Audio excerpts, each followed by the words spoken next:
Yeah.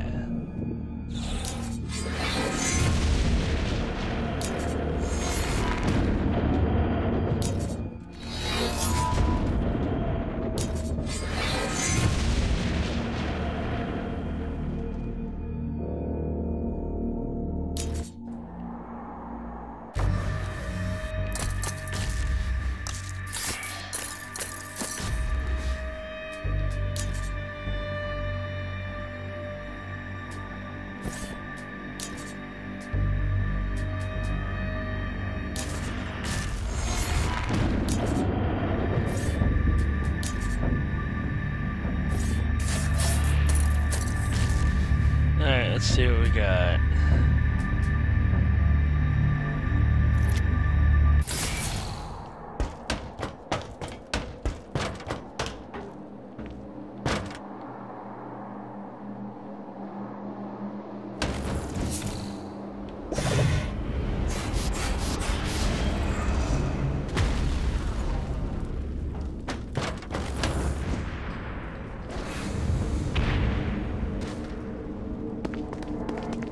Okay.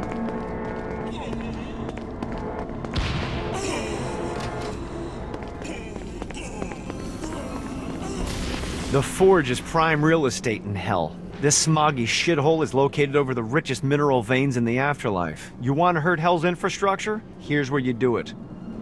Satan could have avoided all of this if he just listened.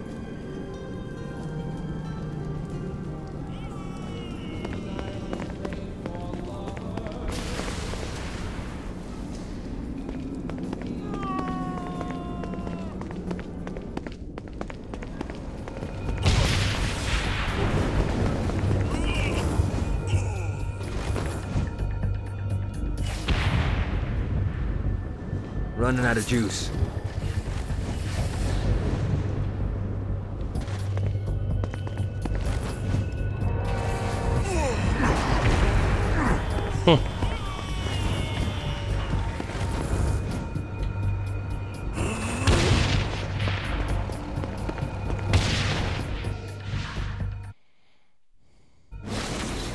My lawyer, Legal Lee, figured out a way to get some gold-level clients a fast track out of hell. The more abuse you put these guys through, the more years we can shave off. Lee suggested running clients through the designated intersections to boost their punishment. Oh, and dive in front of those vehicles on fire for bonus points. I mean, let's face it, the more they hurt, the sooner we can get these wretched bastards out of here.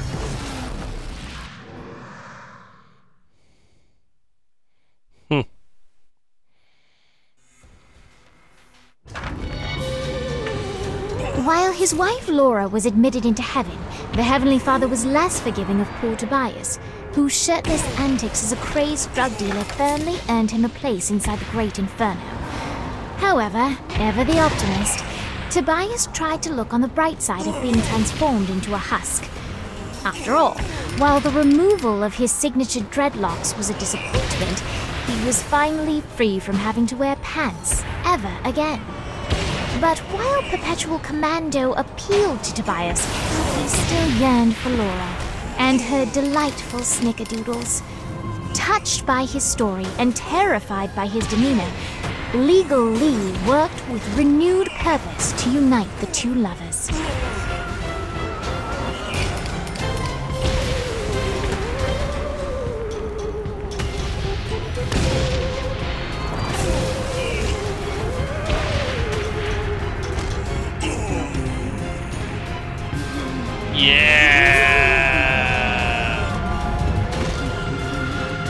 That did it.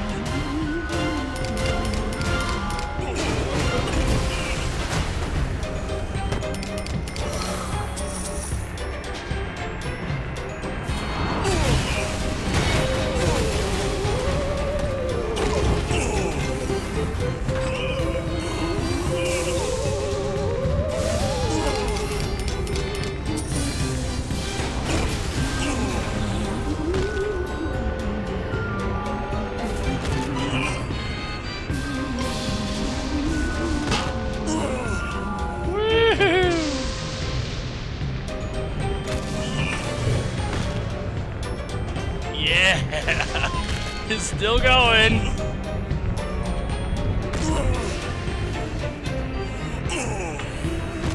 Jeez. Woohoo!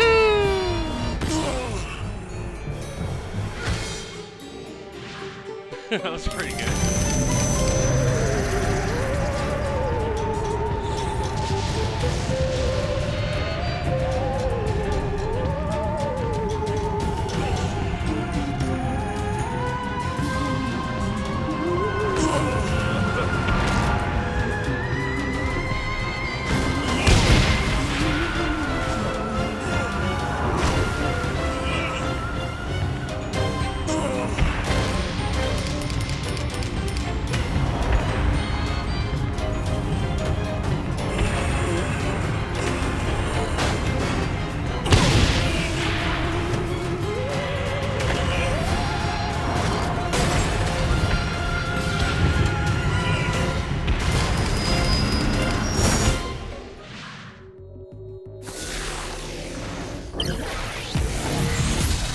Yeah.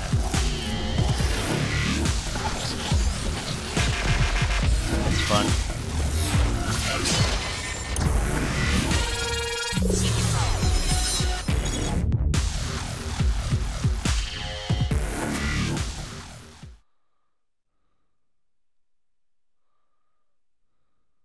People say jump the shark like it's a bad thing.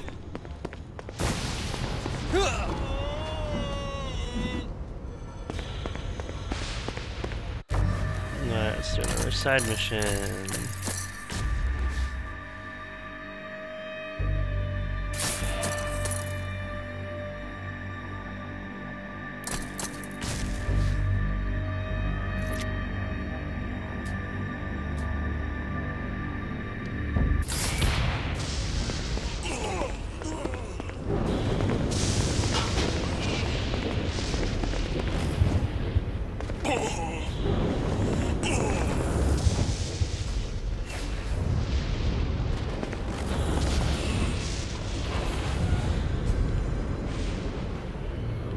I hope there's not something ridiculous like 100 of these to find.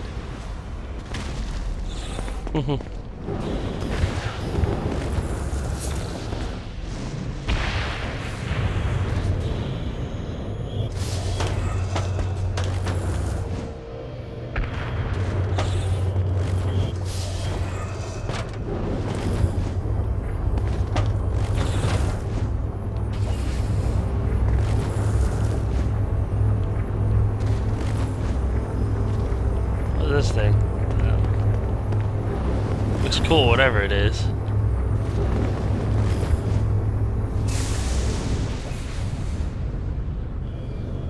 Nice.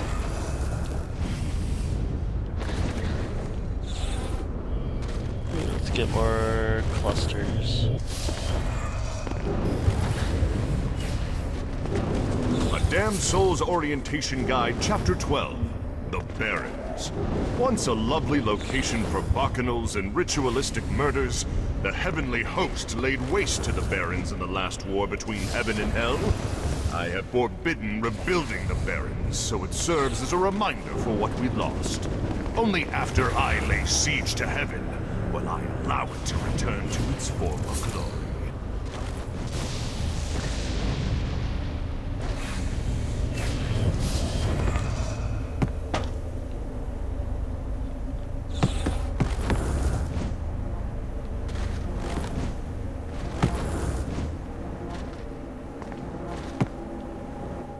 I will touch the wheel.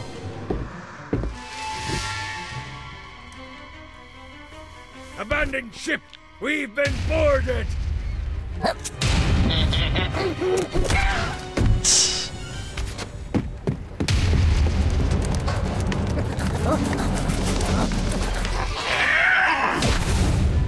Get these damn things off my ship!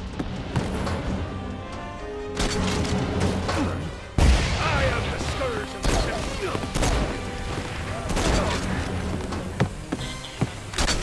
This reminds me of that one time I killed a lot of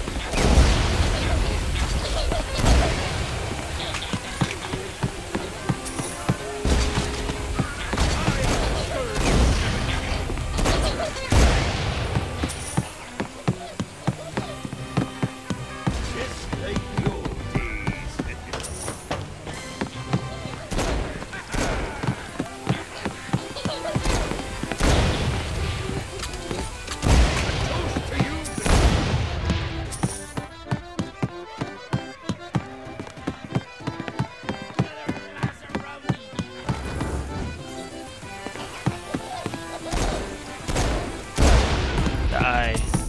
got a bit of treasure in that chest over there. The weapon you find inside may help with our little imp problem. Really?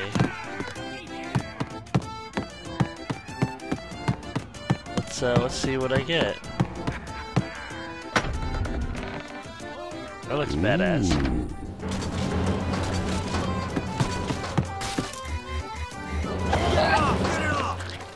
You wanna play too?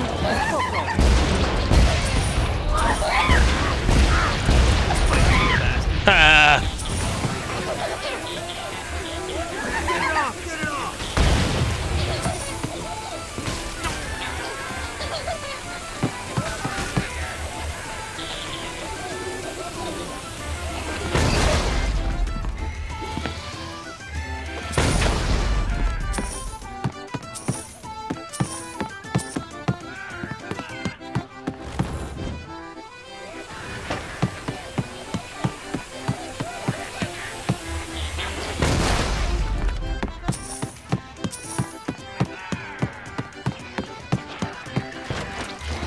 I summoned these imps to serve as my crew.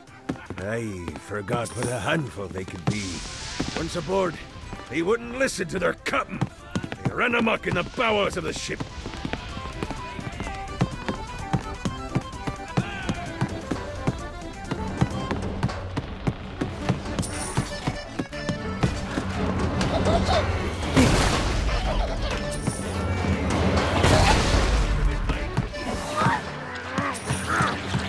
Good God, they're swarming me! Fighting little bastard. Get off me, shit.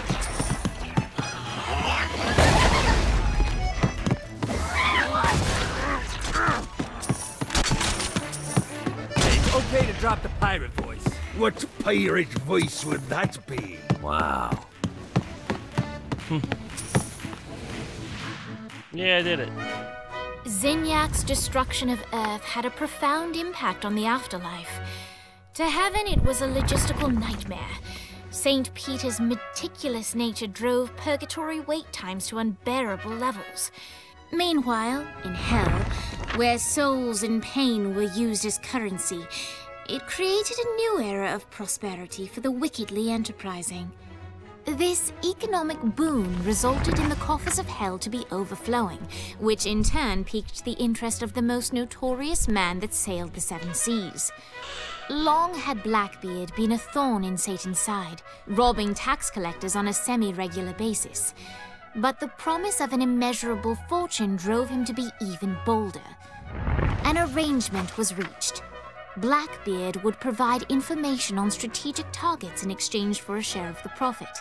Johnny, who was interested in murder, not money, happily agreed.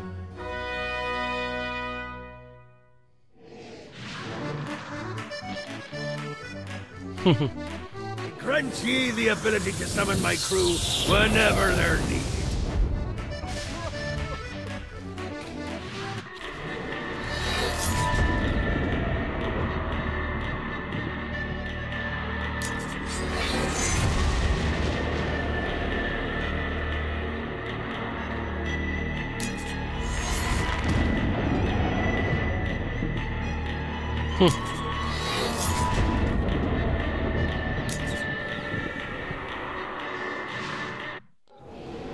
All right, matey.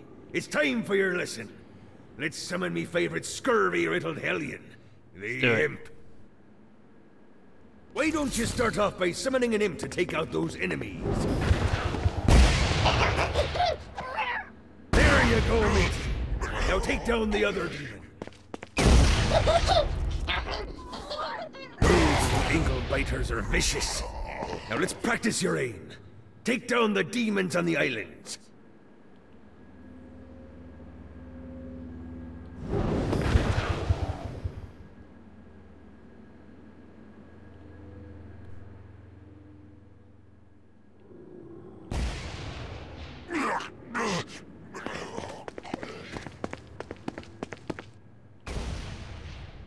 Few things are as rewarding as pressing someone into service, am I right?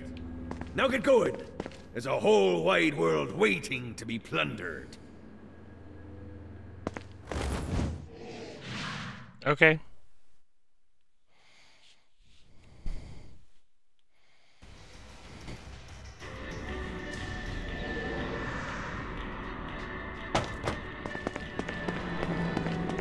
Shakespeare. Alright, cool.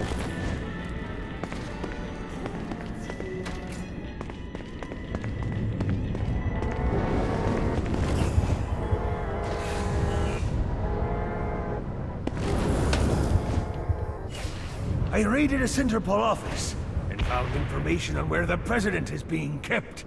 Evidently, they've been trapped in some sort of soul crystal inside Satan's palace. Breaking in is an impossibility. Your best bet to save them is to continue to try to draw Satan out of his palace.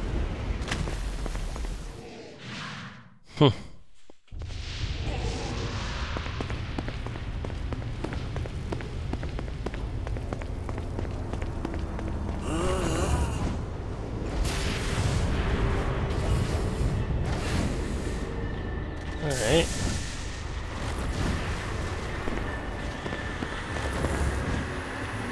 A Damned Soul's Orientation Guide, Chapter 13. The Den of Eternal Suffering. Don't let the official name scare you. This wonderful location serves as our entertainment district. Take in one of Shakespeare's passion plays. Enjoy a septemple way. Or maybe just settle down for a sinfully perfect hot cocoa. Here you can find it all. Yes, these delights are oppressively expensive.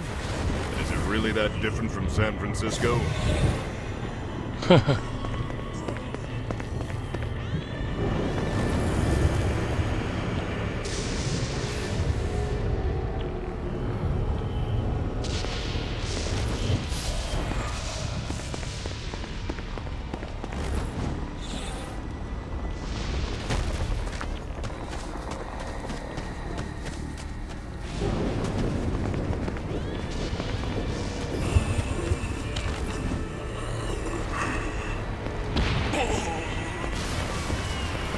Alright, let's go in here.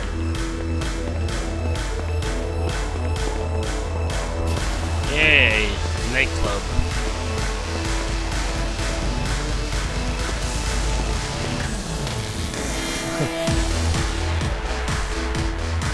Lights up. William Shakespeare, humanity's greatest playwright, and hell's most diabolical purveyor of entertainment, looks on as a brave mortal on an Orphean quest enters.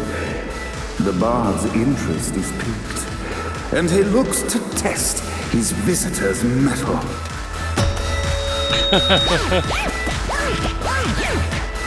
The masked tragedies were used to enemies cowering as they approached. But soon they realized that they faced a foe with courage and nobility, traits uncommon in the fires of perdition.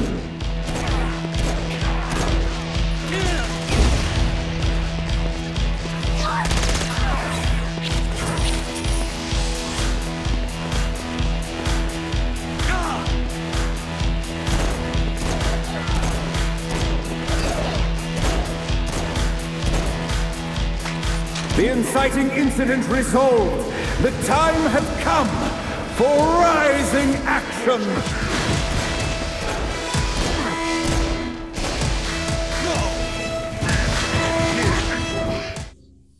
Oh yeah, I have other guns.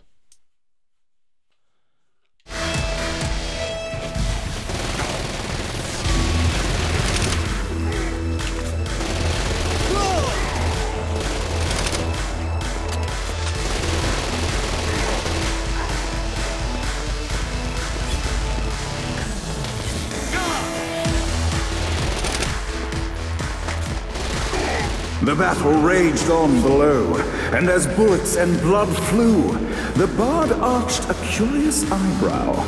Could this mortal be the exact thing that Shakespeare needed?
now, Act 3.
The conflict resolved, Shakespeare eagerly awaited meeting the champion that dispatched so many of his men. Undoubtedly, they were here for the bard's aid. And while happy endings were not a thing found in hell, Shakespeare always had a soft spot for comedies. In the land of the living, William Shakespeare is regarded as one of the most prolific playwrights of all time. However, to the denizens of hell, the bard is seen in a far different light. After selling his soul for fame and adoration, Shakespeare served in hell as Satan's spy master general. In doing his duty, Shakespeare would punish the souls he was investigating by forcing them to perform in grotesque passion plays for Satan's amusement. But in a Twelfth Night-esque twist, Shakespeare found himself living a double life. While he projected an image of cruelty, his heart was as soft as Jezebel's. In secret, he would tutor her on the classics and act out the works of his mortal days. When Satan found out, he cast Shakespeare out of the palace, believing that the poet would be tormented by the populace of hell, far out of Jezebel's sight. But Satan had not counted on the bard's cunning. Embracing his persona of master torturer, Shakespeare and his followers, the tragedies, took root in the entertainment district, biding their time for revenge.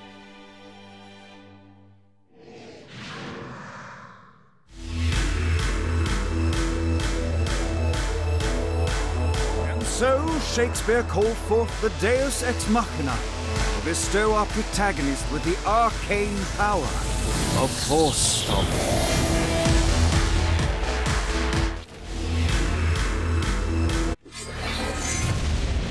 Yeah, arcane stomps.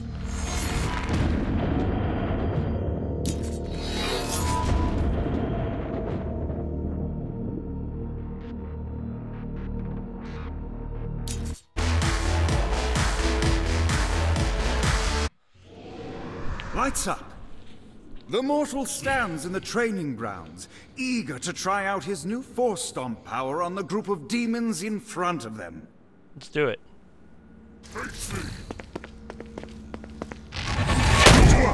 Yeah. In which our protagonist kills Act 2. In which our protagonist is greeted by foul imps. Act 3. In which our protagonist learns that Force Stomp even works on flying enemies, enabling them to remove a dark insider's shield. But the day is won, and the curtain closes on our noble hero. That's a good power.